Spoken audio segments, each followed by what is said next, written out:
Koi fish are also considered lucky because they have a wide variety of colors and patterns.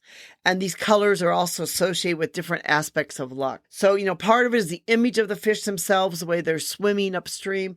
And the other part is just their own color. Why the red and white koi fish are said to bring good luck in love and relationships. So if you want to be lucky in love and relationships, you should have the red and white ones in your pond.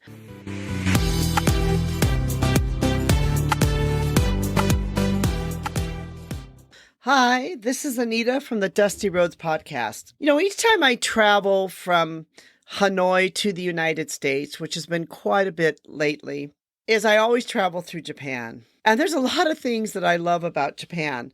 One of them is just the Japanese culture. I want to talk a little bit about koi fish and specifically why koi fish are considered good luck by the Japanese. Koi fish are a beloved symbol in Japan and actually throughout Asia. You can see koi fish all over Asia. In fact, when I go to see many factories in Asia, many times you'll see they'll have a koi fish pond, outside their factory. Or, even there's a little pond by my house with a lake. And there's koi fish in that pond.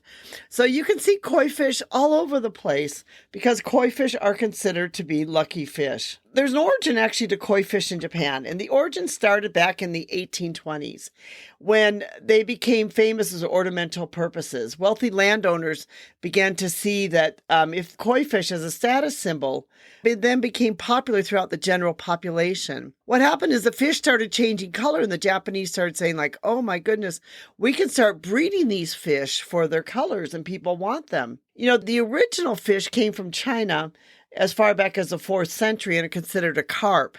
But it was the Japanese rice farmers who saw the fish were changing color in some of their rice ponds that they began to breed the fish specifically for ornamental purposes and not for eating. They were originally bred for the taste and as a source of protein. But then this all changed in the early 1800s. And over time that, people began to notice they're taking on these unique markings. And so these fish started becoming very, very popular among the Japanese farmer and the aristocrats and others. In fact, by the 20th century, koi feeding had become a national pastime in Japan. So actually, very quickly, this breeding of this koi fish became a very important type of thing in Japan and Japanese culture. It was through the careful breeding and selection that koi fish began to develop into various colors and patterns. They became red, white, black, yellow. And so, the patterns started getting different names. They had different symbols to them. So they really started to become ingrained into the Japanese culture itself. So koi fish actually have a couple symbols in the Japanese culture. And one of the symbols, of course, is for good luck. And one of the reasons is that there's images of koi fish that they're strong and they're able to swim upstream is seen as this symbol of determination and perseverance. And so this, image also often shows, our own human struggle of us trying to persevere and trying to get through the hard times to make it into the good times. Koi fish are also considered lucky because they have a wide variety of colors and patterns. And these colors are also associated with different aspects of luck. So, part of it is the image of the fish themselves, the way they're swimming upstream. And the other part is just their own color. Why the red and white koi fish are said to bring good luck in love and relationships. So if you want to be lucky in love and relationships, you should have the red and white ones in your pond. The white and black koi fish are said to bring good luck in business and financial matters. So if you want to make sure you're, wealthy or you have good luck in business, you should get a black and white one. So, even the different colors can have different meanings for people. And some of the other lucky symbols that they have would be the yin and yang symbol, where, the yin and yang is seen as the koi fish, one up and one down. And, this is showing like one swimming upstream, one swimming downstream. And it's kind of showing this balance of this harmony that is sort of needed in relationships, this sort of yin and this yang. So the koi fish also represent that. The koi fish, they represent perseverance and determination, are also a symbol of the koi fish. They represent good fortune and prosperity. And this is another symbol for the Japanese koi fish, is that the Japanese see them that, that they bring, good luck and good fortune and prosperity. Legend has it that if a koi fish can swim upstream and reach the top of a waterfall, it will turn into a magical dragon and bring good fortune and abundance to its owner.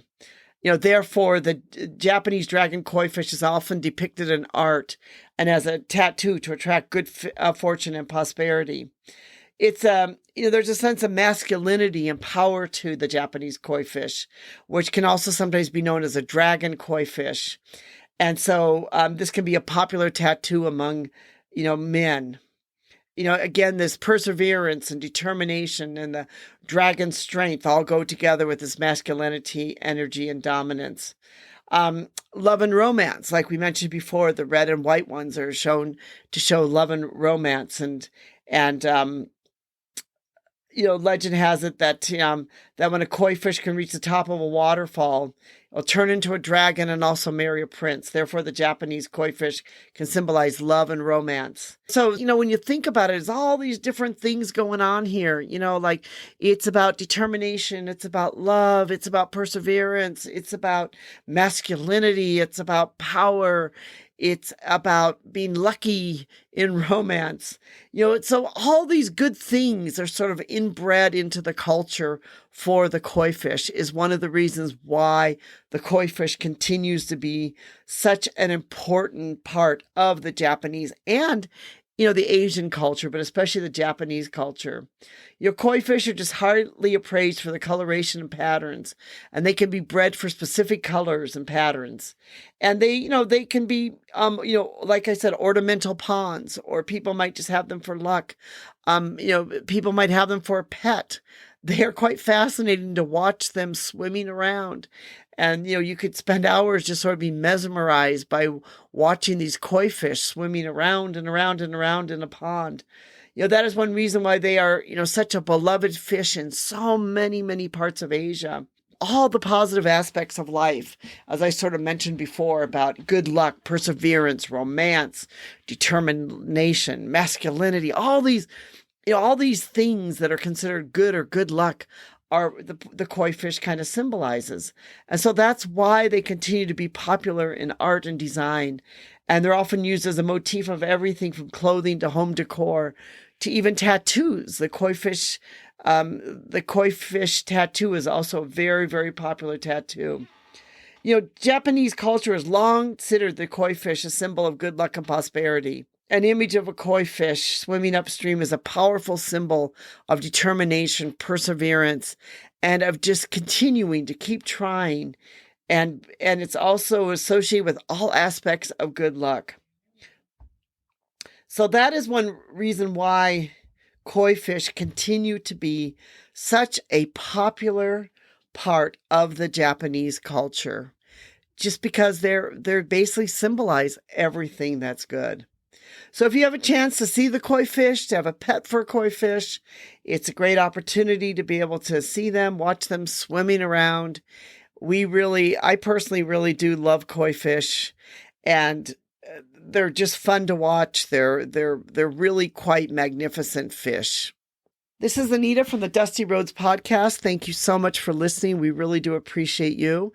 Thank you for being part of our community. We know that you have other choices of things you can listen to, so we appreciate you listening to us. Thank you. We will put a link below in the description to our blog post, Why Koi Fish Are Considered Good Luck by the Japanese, in case you'd like to read it. And thank you so much.